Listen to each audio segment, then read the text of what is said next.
فَأَمَّا مَنْ أُوتِيَ كِتَابَهُ بِيَمِينِهِ، بس قیامت کے دن جس کو اس کا نامہ اعمال دائیں ہاتھ میں دیا جائے گا، فَسَوْفَ يُحَاسِبُ حِسَابًا يَسِيرًا، تو پھر عنقریب اس کا حساب آسانی سے لے لیا جائے گا.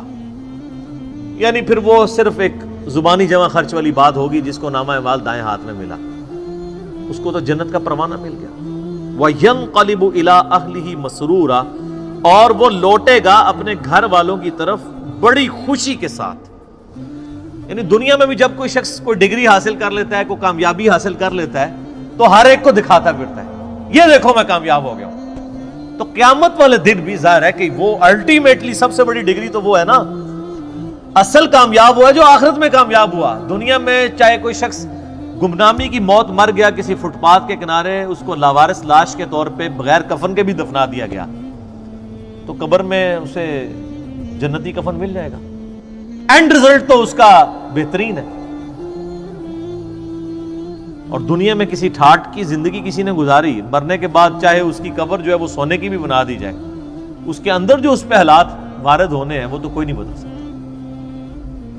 تو وہ شخص بڑی خوشی کے ساتھ اپنے گھر والوں کی طرف لوٹے گا اور فخر سے بتائے گا، یہ دیکھو میں آج کے دن کے لیے تیاری کر رہا تھا، میں کامیاب ہو گیا. اسی کو سپورٹو ایک 2-3 احادیث ہیں صحیح مسلم کے اندر.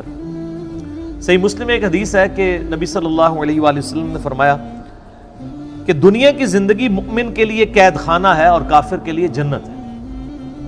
قید خانے میں انسان اپنی مرضی کی زندگی نہیں گزار سکتا، کھانے پینے کی پرابلم بھی رہتی ہے، فاقے بھی آتے ہیں، مرضی کا کھانا بھی نہیں ملتا.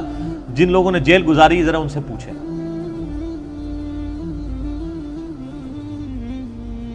اور کافر اپنی مرضی کی زندگی گزارتا ہے، اس لیے اس نے دنیا کو جنت بنایا.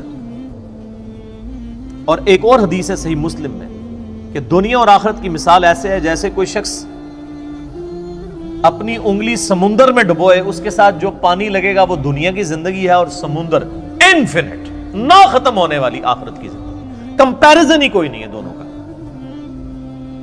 اب کوئی آخرت میں کامیاب ہوتا ہے تو وہ تو ہمیشہ کی کامیابی اس کا مقدر ہوئی ہوئی ہے نا.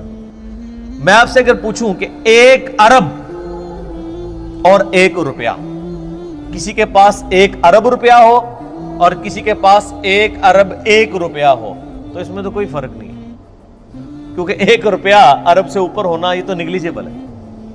تو کتنا بے وقوف ہے وہ شخص، وہ 1 روپیہ بچانے کی خاطر ارب روپیہ اپنا ضائع کرتا ہے. اور کتنا عقل مند ہے وہ شخص جو 1 روپے کی قربانی کر کے 1 ارب روپیہ بچا لے. یعنی دنیا کی زندگی خدا کو دے کے ہمیشہ کی جنت کما لے، جو سورہ توبہ میں آیا کہ ہم نے مومنین کی جانیں اور مال جنت کے بدلے میں خرید لیے. صحابہ کرام علیہ رضوان کو جو فضیلت حاصل ہے پوری امت پہ، وہ اسی لیے ہے کہ انہوں نے قربانیاں دی ہیں، جان مال ہر چیز کی آخری درجے میں. صحیح مسلم میں ہی ایک اور حدیث ہے بڑی رکت انگیز، اسی آیت سے مجھے یاد آئی کہ قیامت والے دن اللہ تعالیٰ ایک ایسے شخص کو بلائے گا جس نے دنیا میں بڑی مفلسی اور غربت کی زندگی گزاری ہوگی، حلال و حرام کی تمیز کرتے ہوئے ڈرتے ڈرتے قید خانے والی زندگی گزاری ہوگی، بڑی مشقت کی زندگی. قیامت والے دن اللہ تعالیٰ فرشتوں کو کہے گا کہ میرے اس بندے کو ذرا جنت کا ایک پھیرا لگواؤ. جنت کا ایک پھیرا جب لگے گا نا تو اللہ تعالیٰ پوچھے گا ہاں بھائی کوئی دنیا میں تو نے تکلیف دیکھی؟ وہ کہے گا اے اللہ تیری عزت کی قسم میں نے دنیا میں کوئی تکلیف نہیں دیکھی. ایک جنت کا پھیرا دنیا کی ساری مشقت کو کافور کر دے گا. یہ دنیا میں بھی ہوتا ہے. مجھے یاد ہے ہم انجینئرنگ یونیورسٹی میں کتنی محنت کر کے پڑھا کرتے تھے. ہماری تو خیر میکینیکل انجینئرنگ ذرا ہیوی ٹف تھی، لیکن جب رزلٹ آتا تھا پوزیشن آ جاتی تھی. آج تو مجھے یاد بھی نہیں، انجینئرنگ یونیورسٹی سے فارغ ہوئے بھی آلموسٹ 20 سال ہونے کو ہے، مجھے تو وہ راتیں بھی نہیں یاد جو میں نے کاٹ کے گزاری ہوئی ہیں. فجر پڑھ کے سویا کرتے تھے. تو انسان دنیا میں ہی مشقت کو بھلا دیتا ہے جب اینڈ رزلٹ سامنے آ جائے. تو آخرت میں جب اینڈ رزلٹ آئے گا تو کسی کو اپنی 60 سال کی زندگی یاد نہیں ہوگی. سر چھوڑ دیں، قیامت کا دن ہی صرف 50,000 سال کا دن ہے. دنیا میں 60 سال کی زندگی کے عوض اگر وہ 50,000 سال کا قیامت کا دن ہی صرف امن میں گزر جائے نا تو یہی بدلہ کافی ہے. کہ باقی لوگ ذلیل ہو رہے ہیں اور آپ کو اللہ کے عرش کا سایہ نصیب ہوا ہو. 60 سال کے بدلے میں 50,000 سال کی صرف قیامت کے دن کی کامیابی مل جائے. بعد کی تو اربوں سال کی زندگی ہے. اور دنیا میں 60 سال میں عیاشی میں، اور 60 سال بھی کیا عیاشی کے گزارنے ہوتے ہیں، اس کو بھی آپ نیٹ کیلکولیشن کریں تو چند ایک سال ہی بنتے ہیں. سونے کے اوقات نکال دیں، بچپن کے اوقات نکال دیں. اس کے بدلے اور کوئی عذاب نہ بھی ہو، قیامت کے دن کا 50,000 سال کا دن ہی عذاب میں کاٹنا پڑ جائے تو یہی بہت بڑا عذاب ہے. اللہم اجرنا من النار، آمین. پھر اللہ تعالیٰ، صحیح مسلم میں حدیث ہے کہ اللہ تعالیٰ ایک ایسے بندے کو بلوائے گا جس نے دنیا میں بڑی عیاشی کی زندگی گزاری ہوگی، کوئی حلال و حرام کی تمیز نہیں کی ہوگی، اپنی مرضی کی زندگی گزاری ہوگی. اور میں اکثر کہتا ہوں کہ دنیا آپ اللہ کی مرضی کی گزاریں، آخرت آپ کی مرضی کی ہوگی. اور اگر دنیا آپ نے اپنی مرضی کی گزاری تو آخرت پھر اللہ کی مرضی کی ہوگی. اللہ تعالیٰ فرمائے گا ذرا اسے ایک پھیرا لگاؤ نا دوزخ کا. یہ بڑا کہتا تھا دنیا میں کہ ایک پھیرا ہی لگنا خیر ہے. کہتے ہیں نا مسلمان، یہودیوں سے ہی مستعار لی ہوئی ہے نا یہ چیز. یہودی بھی یہی کہتے تھے کہ اگر اللہ نے ہمیں دوزخ میں بھیجا تو چند دن کے لیے بھیجے گا، الٹیمیٹلی تو ہم بخشے بخشائے ہیں. اللہ نے فرمایا تم نے کوئی عہد لے لیا اپنے رب سے اس معاملے میں؟ یہاں تو ایسے بڑی آسانی سے لوگ یہ کہہ دیتے ہیں. میں تو اکثر کہتا ہوں کہ ہم میں تو یہ بھی طاقت نہیں کہ ہم 10 سیکنڈ کے لیے موم بتی کے فلیم کے اوپر اپنا ہاتھ رکھ سکیں. جو شخص اتنا کمزور ہو وہ یہ دعویٰ کرے کہ خیر ایک پھیرا ہی لگے گا. سورہ الفرقان میں اللہ تعالیٰ فرماتا ہے کہ دوزخ تھوڑی دیر کے رہنے کے لیے بھی اور زیادہ دیر کے لیے بھی بدترین جگہ ہے، لیکن مسلمان کہتا ہے ایک پھیرا ہی لگے گا. کوئی 10 سیکنڈ کے لیے موم بتی کے فلیم پہ ہاتھ رکھ سکتا ہے؟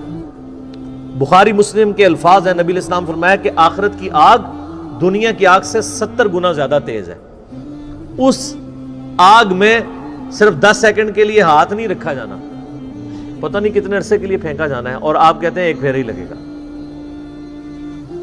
ہم دنیا میں اس سے بھی آسان مثال دیتے ہیں. اگر کوئی شخص کہتا نا ایک پھیرے سے کیا فرق پڑتا ہے، اسے کہیں کہ ہم آپ کو ایک فجر کی نماز چھوڑنے پہ صرف ایک پھیرا لگاتے ہیں، فجر سے لے کے زور تک کا، ایک ایسے کمرے میں جو کمرے کا سائز ہوگا 10 فٹ بائی 10 فٹ، اس میں 100 کوبرا سانپ ہوں گے، 100 بچھو ہوں گے، 100 اژدہا ہوں گے. بس ایک ہی پھیرا لگنا ہے فجر سے زور تک. تو تصور سے انسان کو لگ پتا جاتا ہے. تو اس کا مطلب یہ ہے آخرت، چونکہ دنیا نقد ہے فوراً بندے کو خوف آتا ہے. آخرت ادھار ہے، انسان کہتا ہے نہیں خیر دیکھی جائے گی، چھاٹ ہی دے گا، کچھ بھی ہے اللہ تیرے محبوب کی امت سے. بولے اعوذ باللہ تعالی. تو اللہ تعالیٰ، صحیح مسلم کے الفاظ ہیں، اس جو بندہ کہتا تھا نا دنیا میں خیر ایک پھیرا ہی لگے گا، اللہ تعالیٰ کہے گا ذرا اس کو ایک پھیرا لگواؤ نا دوزخ کا. بڑی عیاشی کی اس نے دنیا میں. جب دوزخ کا ایک پھیرا لگے گا تو اللہ تعالیٰ پوچھے گا ہاں بھائی کوئی دنیا میں خیر دیکھی تو نے؟ کہ اللہ، وہ کہے گا اللہ تیری عزت کی قسم میں نے دنیا میں کوئی خیر نہیں دیکھی. دنیا کی ساری عیاشی دوزخ کے ایک پھیرے سے کافور ہو جائے گی. صرف پھیرا، ابھی تو پرماننٹلی جو اس نے جانا ہے وہ علیحدہ معاملہ ہے. تو یہاں کس طرح لوگ کہہ دیتے ہیں. اب اس پورے تناظر میں اس آیت کو اگر آپ سمجھیں کہ جسے دائیں ہاتھ میں نامہ اعمال دیا جائے گا اس کا حساب آسانی سے لیا جائے گا اور وہ بڑی خوشی کی حالت میں اپنے گھر والوں کی طرف لوٹے گا. وَأَمَّا مَنْ أُوتِيَ كِتَابَهُ وَرَاءَ ظَهْرِهِ، اور جسے اس کا نامہ اعمال اس کی پشت کے پیچھے سے دیا جائے گا، الٹے ہاتھ میں دیا جائے گا، الٹے ہاتھ میں اور پشت کے پیچھے سے. پشت کے پیچھے سے اس لیے دیا جائے گا اس کو کہ جب اس کا نامہ اعمال اس کے الٹے ہاتھ میں پکڑایا جائے گا نا تو اس کو پتہ چل جائے گا میں فیل ہو گیا ہوں، تو وہ اپنا ہاتھ ہی پیچھے کر لے گا. یہ تو دنیا تو نہیں ہے نا کہ آپ دھوکہ دے لیں، بچ جائیں. دنیا میں تو ٹرین پہ بغیر ٹکٹ کے جو لوگ سفر کر رہے ہوتے ہیں، اگر ٹی ٹی آ جائے تو ایک کمرے سے دوسرے میں چلے جاتے ہیں، یہی کرتے ہیں نا، یا باتھ روم میں جا کے چھپ جاتے ہیں ٹکٹ نہ خریدنے کے لیے. تو سر یہ تو اللہ سے کون بچ سکتا ہے؟ کوئی نہیں بچ سکتا. تو الٹے ہاتھ میں اسے نامہ اعمال جب اس کے الٹے ہاتھ کی طرف بڑھایا جائے گا نا، وہ کہے گا لو جی مارا گیا، تو اپنا ہاتھ پیچھے کر لے گا، تو پیچھے سے اس کو پکڑا دیا جائے گا. وہ تو فرشتے ہیں نا جی. اللہم اجرنا من النار، آمین. اللہ تعالیٰ ہمیں نامہ اعمال دائیں ہاتھ میں نصیب فرمائے اور بغیر حساب و کتاب میں جنت میں داخلہ عطا فرمائے، آمین. فسوف يدعو ثبورا، وہ چلائے گا اور کہے گا ہائے میری موت، ہائے میری موت۔ پھر وہ موت پکارے گا کہ موت آئے تو جان چھوٹ جائے۔ وَيَصْلَى سَعِيرًا، اور اسے بھڑکتی ہوئی آگ میں داخل کیا جائے گا۔ إِنَّهُ كَانَ فِي أَهْلِهِ مَسْرُورًا، بے شک یہ دنیا میں اپنے گھر والوں میں تو بڑا خوش رہتا تھا۔ اچھا اس میں امپلائڈ ہے کہ جو دوسرا ہے نا وہ گھر والوں میں خوش کوئی نہیں تھا، جو جنتی ہے وہ گھر میں نہ خوش ہی تھا، تبھی تو وہ گھر والوں کو جا کے بتائے گا نا کہ دنیا میں تو تم نے مجھے بڑا تنگ کیا ہے، دیکھ لو آج میں پاس ہو گیا ہوں۔ ورنہ تو وہاں بھی آتا کہ وہ دنیا میں بڑا خوش تھا گھر والوں سے۔ جو دوستی ہے نا اس کا ذکر ہے کہ وہ گھر میں خوش تھا دنیا میں، اور اب گھر والوں کے آگے جا کے روئے گا کہ تمہاری وجہ سے میں نے حلال اور حرام کی تمیز گنوا دی، آج دیکھو میں مارا گیا ہوں۔ لیکن اس وقت رونے پیٹنے سے فائدہ کوئی نہیں ہونا۔ وہی اولاد جس کے لیے اس نے دنیا میں مشقت اٹھائی تھی اور دنیا میں عیاشی کی زندگی ان کو گزارنے کے لیے خود حرام کی کو جو ہے وہ کمایا تھا، مارا جائے گا۔ اب دیکھ لیں اللہ تعالیٰ مارا کہ وہ دنیا میں بڑا خوش تھا اپنے اہل و عیال کے اندر۔ یہ حقیقت بات ہے، جو دین کے راستے پہ چلے نا جی سر، دنیا اس کی پھر آسان نہیں ہوتی، ورنہ انبیاء کرام علیہ السلام کی دنیا آسان ہو جاتی ہے۔ تو اللہ تعالیٰ ماتا ہے کہ یہ دنیا میں بڑا عیاشی میں تھا۔ انہو ظن ان لن یحور، وہ تو دنیا میں خیال کرتا تھا اسے لوٹ کے گویا اللہ کے پاس آنا ہی نہیں ہے۔ واقعی ہمارے مسلمانوں کی اکثریت بھی ایسی زندگی گزاری ہے گویا کہ اللہ کے سامنے پیش ہی نہیں ہونا۔ بلے شاہ سا مرنا نہ ہی گور پیا کوئی اور، کتنے جنازے اٹھاتے ہیں یہ کبھی تصور ہی نہیں آتا۔ حسن بصری فرماتے ہیں رحمہ اللہ تعالی، تابعی ہیں، حضرت سیدنا حسن ابن علی کے شاگرد بھی ہیں۔ وہ کہتے ہیں کہ میں نے صحابہ اکرام کا زمانہ ایسا پایا کہ میت جب اٹھتی تھی نا تو ہر شخص ہی رو رہا ہوتا تھا۔ نئے آنے والے بندے کے لیے مشکل ہوتا تھا کہ میں تعزیت کس سے کروں، کہ ان میں سے کون ہے بندہ جس کا رشتہ دار مرا ہوا ہے۔ ہر بندہ ہی رو رہا ہوتا تھا، اس لیے کہ وہ اپنی قبر کو یاد کر رہا ہوتا تھا۔ تو نئے بندے کے لیے تعزیت کرنا مشکل ہو جاتی تھی کہ مریا کی دے وچوں، سارے ہی رو رہے ہوتے تھے۔ ظاہر ہے جی صحابہ کا زمانہ نبی الاسلام سے متصل، انہوں نے حضور کی صحبت کی ہوئی تھی۔ صحیح مسلم میں حدیث ہے کہ عبداللہ بن عمر کہتے ہیں کہ نبی الاسلام نے میرے کندھے پہ یوں ہاتھ رکھ کے نا جھٹکا دیا اور فرمایا کہ عبداللہ اپنے آپ کو مردوں میں شمار کرنا، زندوں میں نہیں۔ تو وہ تو ہر وقت جان ہتھیلی پہ رکھ کے پھر رہے ہوتے تھے۔ صحیح بخاری میں حدیث ہے، آپ ایک چوراہے سے گزرے، کچھ لوگ ہنس رہے تھے صحابہ میں سے، آپ رک گئے، آپ نے فرمایا کہ جو میں جانتا ہوں اگر تم جانتے تو بہت کم ہنستے زندگی میں، زیادہ روئے ہی کرتے۔ تو جن لوگوں نے یہ ساری چیزیں آبزرو کی ہوئی تھی نا نبی علیہ السلام کی مبارک زندگی سے، ان کی پھر حالت یہی ہوتی تھی۔ تو انسان کو یہ کبھی گمان ہی نہیں ہوتا کہ اس نے لوٹ کے بھی اللہ کے پاس جانا ہے۔ بھلا کیوں نہیں، ان ربہ کان بہ بصیرا، بے شک تیرا رب تو خوب دیکھ رہا تھا جب وہ اعمال کر رہے تھے۔ دنیا میں بے شک جتنی مرضی یاشی کی ہے وہ کہیں نوٹ ہو رہی تھی، تیرا رب دیکھ رہا تھا، اور وہ رب کا ہی حوصلہ ہے کہ دیکھ رہا ہے اور ڈھیل دیتا رہتا ہے، لیکن جب پھر کھینچے گا نا تو پھر کسی کا لحاظ نہیں ہے۔ بخاری مسلم کی حدیث ہے، اے میری بیٹی فاطمہ، میرے مال سے جو کچھ لینا ہے لے لے، اگر اللہ نے تجھے پکڑ لیا قیامت کے دن میں تجھے اللہ سے چھڑا نہیں سکوں گا۔ اے میری پھوپھی صفیہ، میرے مال سے جو لینا ہے لے لے، اگر اللہ نے تجھے پکڑ لیا تو میں اللہ کے حضور تیرے کچھ کام نہیں آؤں گا۔ اے میرے چچا عباس، ایک ایک رشتہ دار کو آپ نے، پھر آپ نے کہا اے بنو ہاشم، میرے خاندان کے لوگوں، آپ لوگ کہہ رہے ہیں کچھ بھی ہے تیرے محبوب کی امت سے، اور محبوب کے جو رشتہ دار ہیں خونی رشتہ دار، ان کو حضور کہہ رہے ہیں کہ میرے مال سے جو لینا ہے میں تمہیں دے سکتا ہوں، اگر اللہ نے پکڑ لیا تو میں تمہارے کچھ کام نہیں آؤں گا۔ اے پیر فقیر تے ویسے ہی سائڈ تے کر دو، انہوں نے کھنگڑ ہی نہیں کسی نے دینا۔ جدھر شافع محشر صلی اللہ علیہ وآلہ وسلم یہ بات کر رہے ہیں، کیونکہ شفاعت بھی اللہ کی اجازت سے ہونی ہے جس کے لیے اللہ حکم فرمائے گا، دھونس کے ساتھ شفاعت بھی نہیں، شفاعت بالاذن ہے۔ تو باقی کس کھاتے میں ہے کہ جی میں اس وقت تک جنت میں نہیں جاؤں گا جب تک سارے مرید نہ جنت میں لے جاؤں، اور تنو آپ کسی نے وڑن دینا ہے؟ انی وڈی گلاں اچھا یہ باتیں سن کے لوگ سبحان اللہ کہہ رہے ہوتے ہیں، حالانکہ کتنا متکبرانہ جملہ ہے یہ، تکبر ہی ہے نا کوئی شخص کہ میں جنت میں کسی کو لے جاؤں گا۔ اگر یہ جملہ میں بول دوں کہ انشاءاللہ، میں کسی کے لیے میں اپنے لیے بول دوں کہ میں انشاءاللہ جنت میں ہی جاؤں گا، انشاءاللہ کے ساتھ بھی بول دوں کہ دیکھو جی انہوں کسی نے گارنٹی دیتی ہے، تو تواڈے بابے انہوں کسی گارنٹی دیتی ہے؟ گارنٹی والے تو ان کی قبریں تو مدینے میں ہیں۔ بغداد شریف والے، اجمیر شریف والے یا آپ کے جتنے شرفاء ہیں ان کے بارے میں تو کوئی آیات اور احادیث نازل نہیں ہوئی ہوئی ہے۔ ہم اس نے ظن رکھتے ہیں کہ اللہ تعالیٰ بخش دے، لیکن آپ کسی کو کلین چٹ تو نہیں دے سکتے۔ اچھا یہی آیات ہیں، ان کے کانٹیکسٹ میں ایک بڑی رکت انگیز حدیث ہے بخاری اور مسلم دونوں میں۔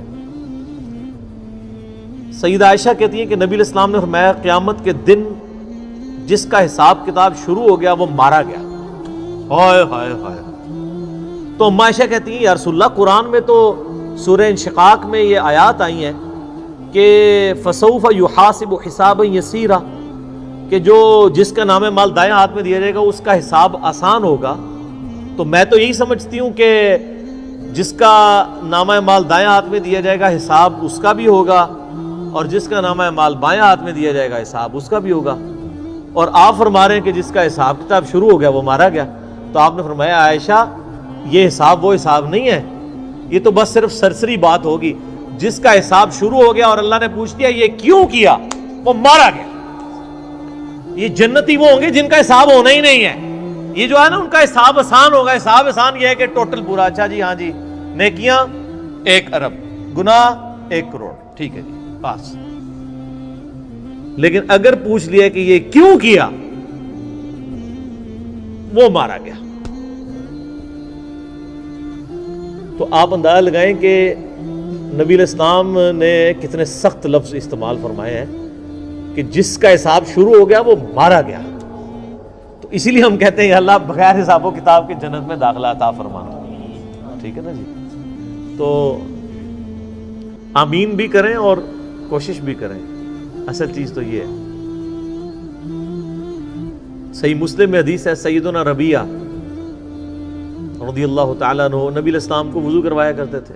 ایک دن آپ صلی اللہ علیہ وآلہ وسلم کا سمندر رحمت جوش میں آیا، فرمایا سل ربیعہ، ربیعہ مانگ، آج کیا مانگتا ہے، اجرت مانگ لے جو نبی کی تو خدمت کرتا ہے۔ صحیح مسلم میں حدیث ہے۔ ان کا یا رسول اللہ جنت میں آپ کا پڑوس چاہیے۔ بہت کیا تیاری کر کے رکھی ہوئی تھی، کوئی ورکنگ نہیں کرنی پڑی، اور کائنات کی سب سے بڑی چیز مانگ لی۔ کائنات میں اگر خدا سے کوئی چیز مانگی جا سکتی ہے نا، ویسے تو سب سے بڑی چیز یہ ہے کہ انسان نبوت مانگ لے، وہ تو مل نہیں سکتی، وہ وحی ہے۔ اس لیے نبوت کا سوال یا دعا کرنا تو حرام ہے، کیونکہ یہ تو اللہ نے بین کی ہوئی ہے۔ نبوت کے بعد اگر اللہ سے کوئی سب سے بڑی چیز کائنات میں مانگی جا سکتی ہے نا، وہ یہ ہے کہ جنت میں نبیوں کا پڑوس، کیونکہ اللہ تعالیٰ کی رحمت کی سب سے بڑی جو ایگزیکیوشن ہے وہ کہاں پہ ہونی ہے؟ جنت میں۔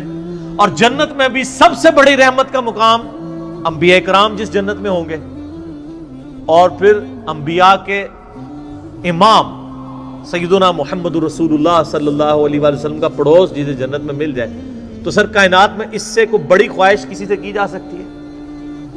یہی ہے۔ تو ہم بھی اکثر اللہ سے یہ دعا کرتے ہیں کہ اللہ تعالیٰ ہمیں نبی علیہ السلام کا پڑوس نصیب فرمائے، آمین۔ لیکن اس کے لیے پھر نبیوں والا کام کرنا پڑے گا۔